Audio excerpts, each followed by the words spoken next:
What's up, Laker fans? Welcome to the Laker Film Room Podcast. I'm Pete, joined by Darius. And last night, the Lakers had their lowest scoring game of the decade, held to 80 points against the Minnesota Timberwolves.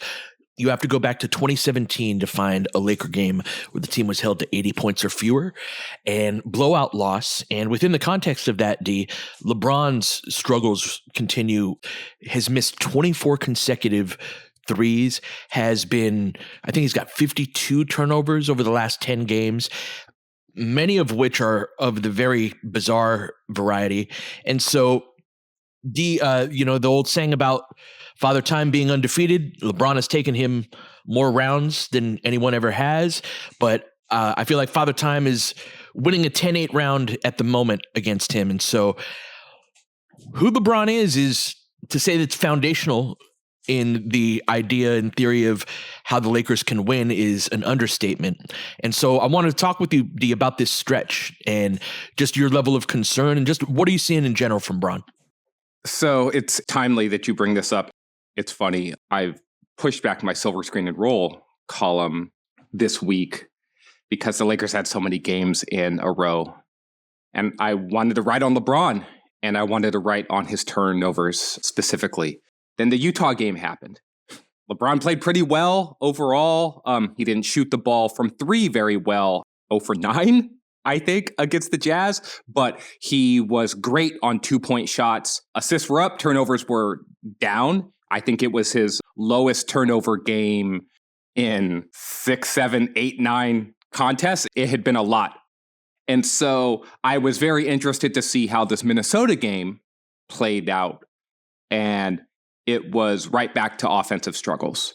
And so this is a timely topic for me, and I guess I'll go into a bit into sort of the thesis of the post, but what I'm seeing is a player who is not creating nearly as much advantage as he has in previous seasons. When you do not create advantage, Pete, it's not only harder to score, and you become more dependent on your jump shot. So it's like a doubly fatal thing that his jumper is not falling right now, because I think when he started the season shooting his jumper so well, it sort of masked how effective he could or could not be on any given possession in getting to the paint without the help of a screen or independent of whatever matchup he had in front of him. If the three ball goes in, then it's just like, hey, there's 3 points and whatever. So it not only impacts scoring in terms of advantage creation, but to me, even more so, it impacts your passing reads. And LeBron is still able to get a ton of assists because he's so smart. But the turnovers, to me, are indicative of defenders being in positions that he's not accustomed them to be in. And he's still making the same reads that he's made in the past. There was a stark contrast to me, Pete, in terms of like LeBron's post-ups and Julius Randle's post-ups in the Minnesota game. Now, mind you, both teams were switching some. The Lakers were switching a ton. And so Randle was finding himself in advantageous matchups. And the Lakers were double-teaming him a fair amount once he started to really press advantage. But the fact that he was pressing advantage at all and was gaining advantage, and then he was just stepping through double teams or stepping through and getting around his guy and then spraying the ball on cross-court skip passes and setting up wide open threes. He set up like at least 2 for DiVincenzo, at least 1 for Mike Conley. And I was watching Randle and I was just like, this is what advantage creation looks like, to say nothing of what Edwards can do as like an off the dribble just demon who like just has all the athleticism in the world. And so to me, Pete, like that's the fundamental thing I'm seeing right now with LeBron. We can take that in a bunch of different directions, but foundationally, he is not getting by his guy. He is not putting guys in the basket. He is not from an athletic perspective. And it's showing up in all these different ways to me. As somebody who's been working on a video on his turnovers, and I might just put the video of that over this pod and post it to YouTube, just his turnovers throughout the year. That advantage creation is certainly a big part of the story. But what I'm struck by is the number of lackadaisical plays that Yes. it's like the percentage of time where he does what Julius did and what you just described, where he really tries to go at a player, is lower than it's ever been. There are so many plays where it's like he's going to hold the ball or dribble in one spot for 10 seconds and take a jumper, but there's nothing about the move that he makes that's like, all right, I'm going to put my foot on the gas. And again, Lakers moved him more to the point guard role when D'Lo went to the bench. D'Lo got the start last night with Austin missing the game as well. I don't think it's a coincidence that his jumper started to degrade from that point as well. But you also have the tricky thing, D, of having the guy at point guard, but him not being able to get downhill play after play after play on ball screens, which has been something that's been such a central part of what the Lakers have tried to do. I felt like when they've run horns, LeBron can just stand there and it's like, oh, here's a behind the back pass to a cutting Max. And they've gone away from that a bit lately. Every time they run a stack, I'm going to say this every time, I'm going to say this a lot right now, but they're getting a good shot off of that. And so it's hard to see a couple of things working really well and they don't go to a ton of it.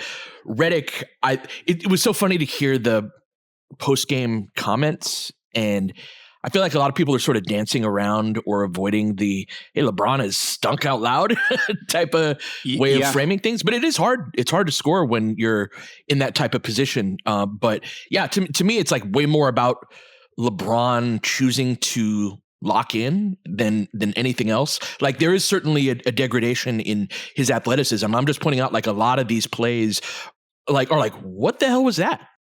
So this is where we dive into the other part of what I want to write about. LeBron has always talked about his ability to play at a high level is mental as much as it is physical.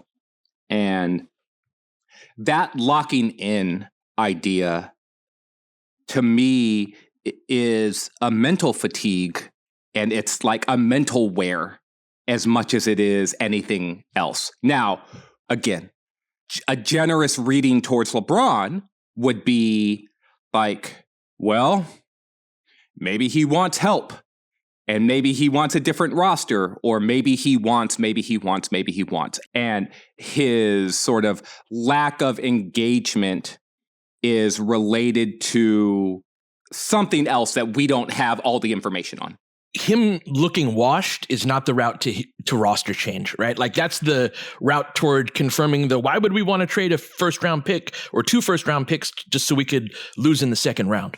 Yes. So again, that's why I said that's the generous version, right? The less generous version is that idea of father time isn't just, oh, well, I'm hurt all the time or my muscles ache. LeBron is one of the fittest and best athletes of all time, full stop, right? We talk about the athletic marvels of our lifetimes, the Bo Jacksons, the Deion Sanders, like whoever you want to put up there, go back and back as far as you want to go. And Carl Lewis, guys like that, yeah. Yeah, and I would stick LeBron James right up next to them. Oh, as absolutely. Like, this dude is unreal.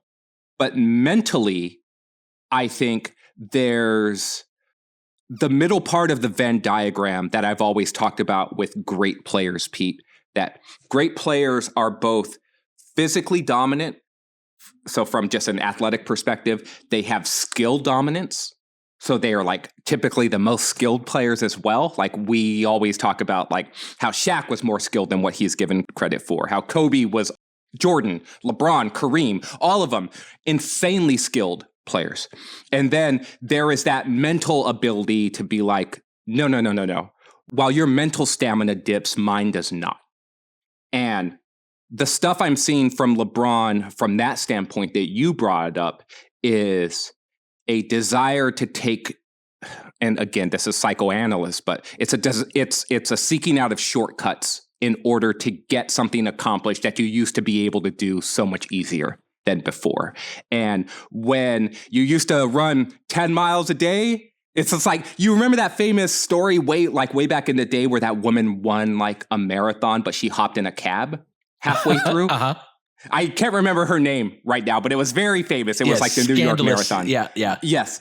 And so there's this idea of, well, I could do this by taking the hard route, by doing it the long way, or I could throw a hit-ahead pass even though it's not quite there before.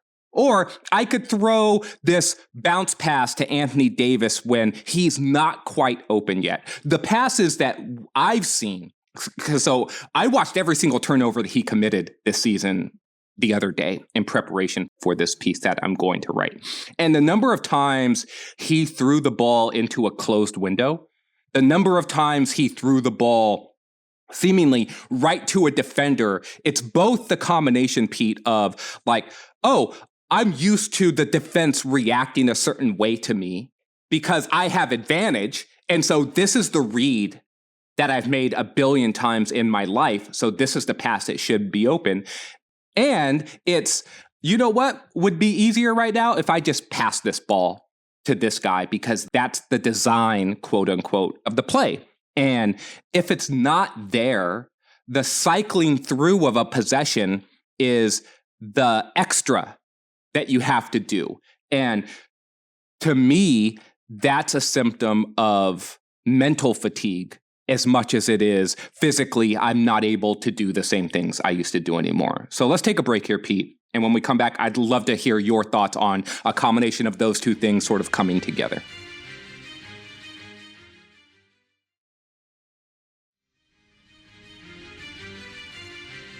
Yeah, I think that idea of shortcuts in getting through the regular season, I think plays a big factor in this. And when you watch his turnovers, a lot of them are that, when you're coaching, especially on ball type of stuff, younger players, one of the things that you really emphasize is make sure you're in athletic position.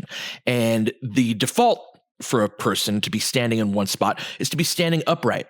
It's not to have your knees bent a little bit, which is athletic position, right? On the balls of your feet, you're going to be standing flat-footed, right? That's sort of the default when you're totally relaxed. It takes a little bit of more engagement to get into that athletic position.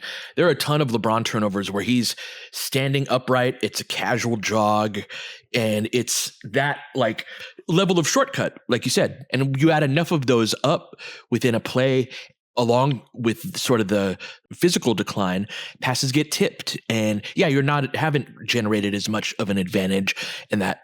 So my question is like, what is the work around that? Is there a work around that? I think there is a certain degree of like when you are the $50 million player, and the reason that gets brought up is that is the salary of a shot creator, right? There's nobody in the league who makes that amount that doesn't do that. I think the closest is Gobert, and I wouldn't want to pay Gobert what he's making either, right? And so, and he also just had his salary restructured to make way less than that moving forward, right? Which is reflective of that idea of the value of his skill set versus the value of someone's, like what LeBron's is and has been.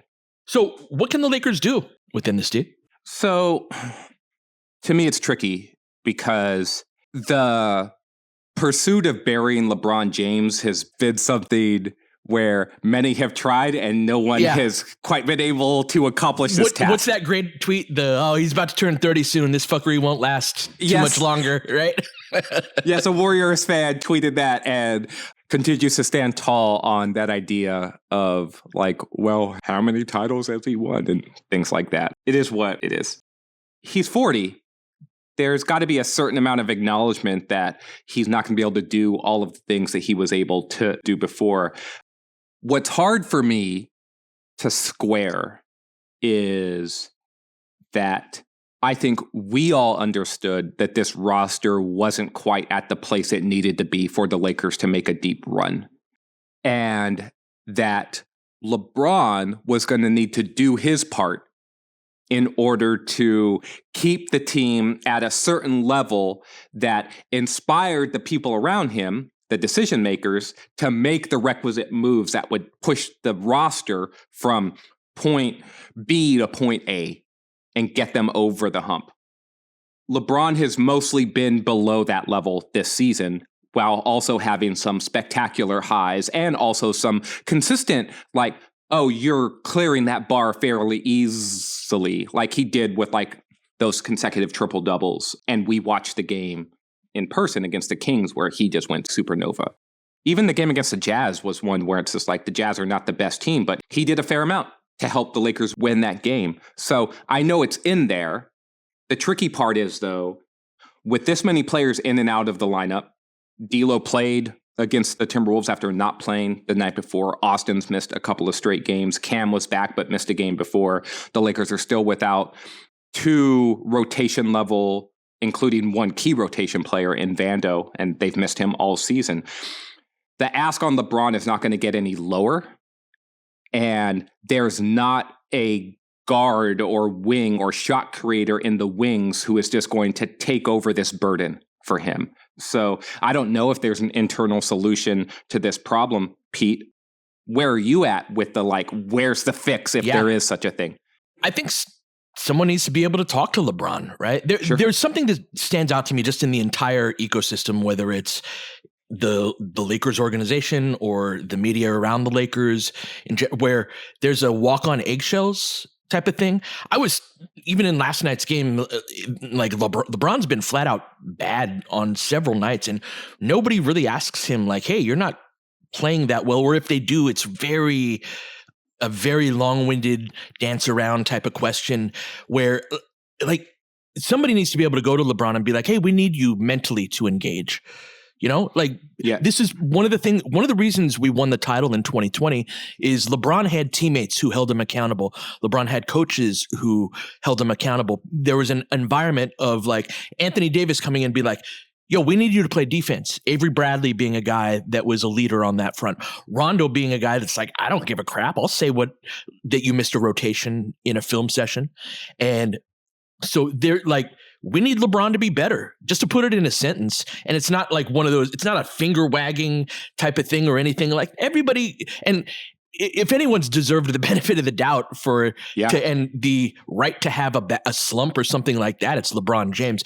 I'm not talking like, what the hell is going on, LeBron type of thing.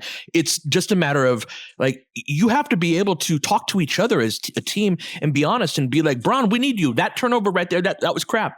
Come on, man, let's go. Let's wake up. And that's a good thing, because that's what LeBron does that with other people too, you know, and that's part of a healthy environment, is to be able to say what's honest. That doesn't mean that you're, you know, that it's a hostile type of thing or anything like that. It's just part of being a good team. Yeah. And it's part of being a good teammate, and it's part of having a culture of winning. It's not going to happen because the media presses, right? Like, Dan Wojcicki asked a totally reasonable question to JJ after the game, and he couched it in a contextual way, which is fair. I'm not trying to call out Dan or anyone else. I think that there's a certain dance that exists within those environments. Of course. But and you don't want to be rude. I totally get it. Yeah. Yeah. And then even after Dan asked his question, Dave McMenamin asked, I thought, a very good follow-up question, which was, LeBron's trying to play every single game, and basically asking JJ, like, where are you at around that idea? And I thought JJ, after looking to take that question to safe ground, basically just said the thing that he actually felt, which was like, look, if LeBron does everything he can with recovery and taking care of his body to be available every single game, whether it's the best thing that he's playing every single game, I don't know if that's true. Mm-hmm. That's a very incisive comment to me. It is, because like 60% LeBron or 70% LeBron actually harms the team in a lot of ways. He's too important. And they rely on him too much. Like, Stu talks about this all of the time when the Lakers are playing some shorthanded team. And he actually talked about it the game where you called your Babe Ruth shot with Gabe Vincent scoring double-digit points, where before the game, Stu's just like, all these dudes on the court right now for the Lakers know they're going to get serious run tonight. Mm.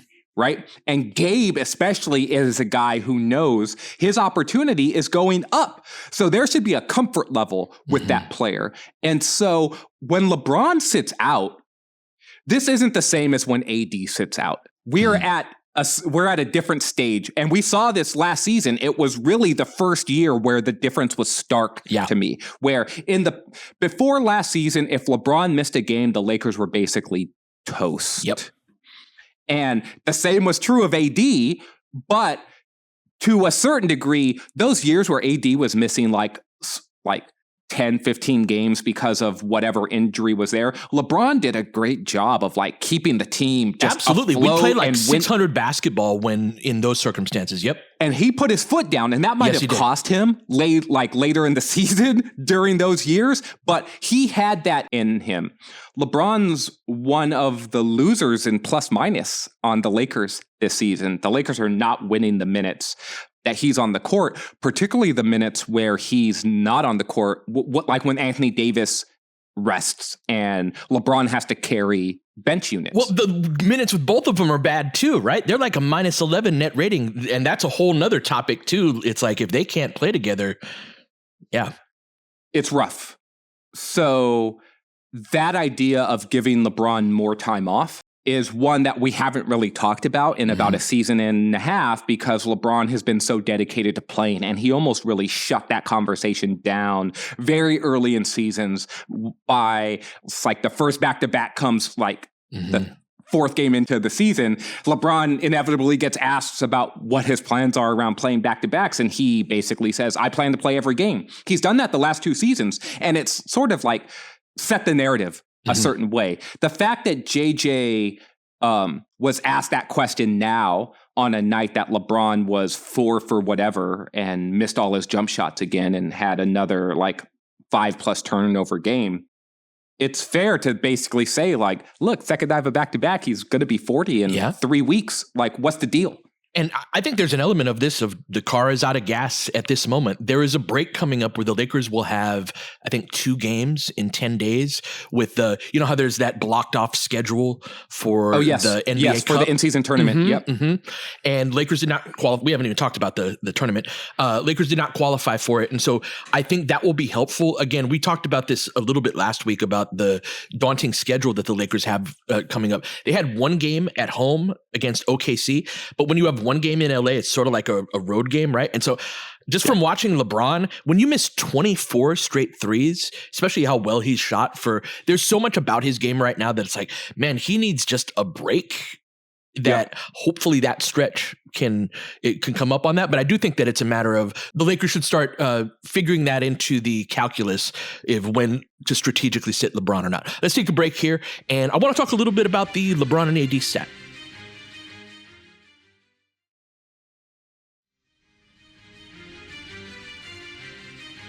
So yeah, Lakers getting rolled in the LeBron and AD minutes. D, what do you make of that? A couple of different things. LeBron, we've been talking a lot about what like LeBron's not doing or the level of play that he's not reaching. He's just too important to not play well on offense. And basketball being a flow sport will always mean that there's a symbiotic relationship between your offense and your defense. LeBron commented after the loss to Minnesota that the shift towards trying to get the team's defense right may have cost them offensively. To what degree that's true or not, I'm going to put that to the side.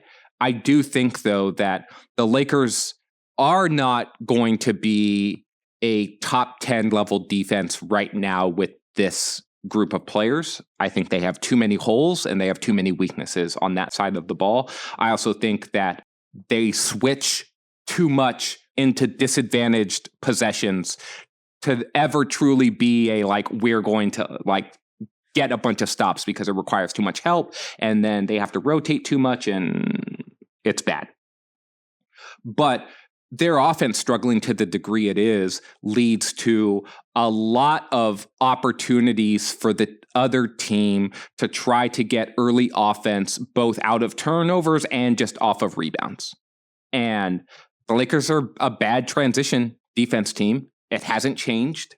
They'll have individual games that are better than others, but overall, those offensive struggles to me, Pete, are leading into defensive struggles that with LeBron and AD both on the court together, those are 2 players who are too often behind the play defensively. And if they're also your 2 most imposing athletes, and they're the 2 guys who would help most in transition defense if they were back, but they are behind the play, I think that that's a key reason to me why the Lakers are struggling with both of them on the court. Very much so. And I think that both players are two of the lower running or sprinting percentage, per play players in the league, really, at this point, at least amongst the main guys. And so all of what you said there, I think, is a big portion of that. Also, AD on offense, there are so many plays where he's kind of crashing into somebody under the basket or falling under the baseline that he's really the main guy. LeBron does help when getting back, but if you can attack a AD-less defense, then you can really do that. But it's really the offensive stuff, D, that we have this all offense lineup that can't score with the starting group. So that group's ability to put points on the board, I have thoughts and ideas, but it's certainly not lacking in talent on the offensive end. What did you make of JJ's comments post-game about AD not getting as many easy opportunities within the flow of the offense? Did you think that was a call for more of the stuff that you said the Lakers have not been doing as much with the stacks and the horns and everything else, and getting deeper into the progression of things where AD naturally was getting baskets like in and around the paint simply because they were flowing into more stuff where it's like, oh, a little pocket pass here. I do think they've missed Austin in this regard, in that he is a connecting player, but the team was having trouble scoring even with Austin in the lineup at times too. So it's not like he's like, oh, Austin Reeves just come back and everything's fixed. The guy that the LeBron and AD lineups miss is D'Lo. He was the guy that was getting them, and he was one of the only guys that showed up last night offensively. D'Lo went, I think, 4 for 5 from 3. Every other Laker went 2 for 26 from behind the arc, under 10% from the 3-point arc for everybody other than D'Lo. And D'Lo is the guy who really looks to hammer a mismatch, or will look for the guy who's hot and we'll try to get him shot after shot after shot. And he did that with Dalton famously against the Jazz, where it's just like, oh, you're playing this dumb zone? Yep. I'm just going to clip this dude and get Dalton a step in 3. And a lot of the times where AD is getting those little floaters in the pocket over and over again, it's D'Lo is the player who's delivering that. If you look up the numbers, the one LeBron AD lineup that has good numbers, although I haven't looked at it after last night, probably took a hit, is the one where D'Lo started.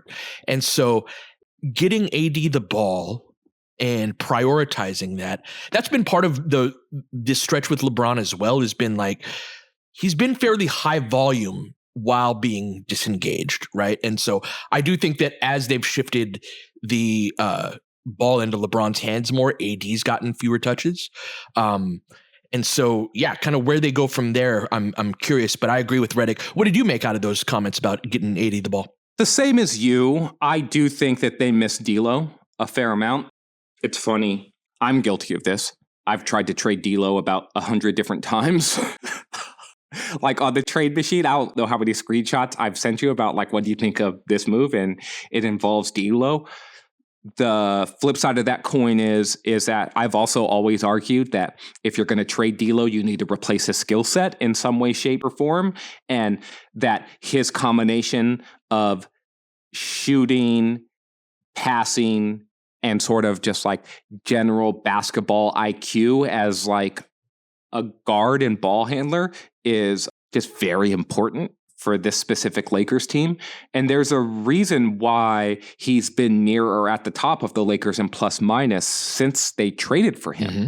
It's because that despite the playoff flameouts or the low floor as a shooter and how his offense can come and go as a shot maker and the frustrating stuff about him that I think we all recognize as being real, the stuff that he does do well and where his floor is relatively high as an offensive player, which I think is as a passer and as someone who can grease the wheels as a connecting player offensively for a 5-man group.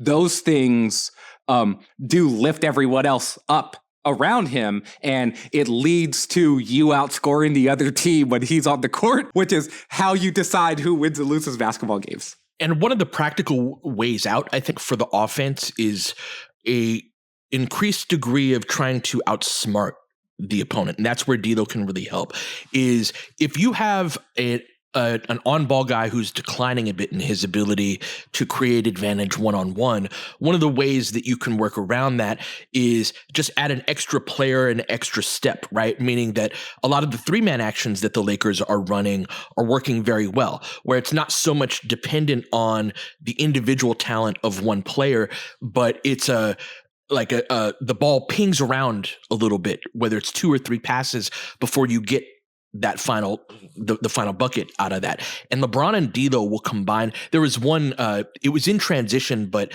D'Lo pulled back, and he pretended like he was going to pull back for his pull-up 3 on the wing, but used that as a shot fake and threw a bounce pass to LeBron, who it was just like a touch pass in soccer almost, where LeBron barely touched it and dumped it off to Traore for a dunk in last night's game, where you see when they're at their best, LeBron and D'Lo can combine on these 3-man actions where the first thing didn't create the open shot. And this is where I think this Lakers team has been stuck in some ways offensively, is they're trying to take that first shot, that first attempt that's sort of open, when if they keep working the action just one more, that's where the open shot's going to be. But it's also a matter of pace, D, and that's the place where Austin stands out to me.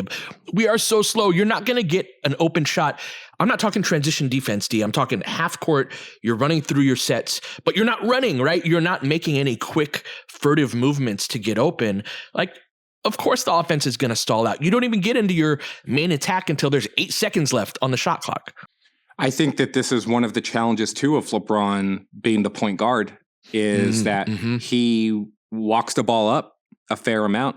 And this was especially true in the second half of the Jazz game, where I think you had messaged us after the game, where that sort of 4 corner style, prevent offense that Lakers can go to at the end of games when they're up.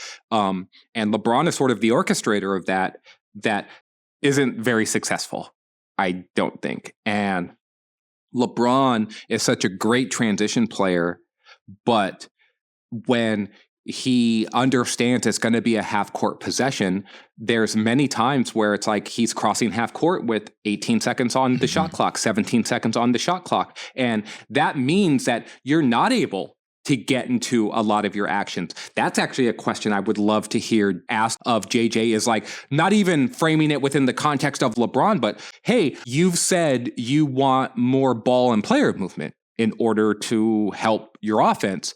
Ideally, how much time do you need on the shot clock to start a possession in order to help facilitate that ball and player movement? Now, maybe that's too leading of a question, and I won't get the answer that I'm actually looking for, but I just think there is a relationship between how much you're able to do within the half court with how much time you have on the clock when you're starting a possession. As you illustrated earlier, a lot of times you get the more interesting answers on the follow-up question, right? You ask the certain question, the person's going to answer it in the most diplomatic way possible, but if you follow up on an element of something they actually said, you can actually kind of get some insight on that. Lakers offense stinky right now. LeBron struggling. We'll be back tomorrow to talk more hoops, but until then, you've been listening to the Laker Film Room Podcast. We'll catch you guys next time. Baines has got it in low to McHale. McHale wants to turn. He's double teamed. Just pass out in front. Broken up by Worthy. Tip to Magic. Worthy dives on his belly. Magic scores. There's Magic got it. Magic fires. It's good. The Lakers win the game. The Lakers win the game. Rebound of Lonnie. 3 seconds left. Van Exel to win it. It's on the way. Good.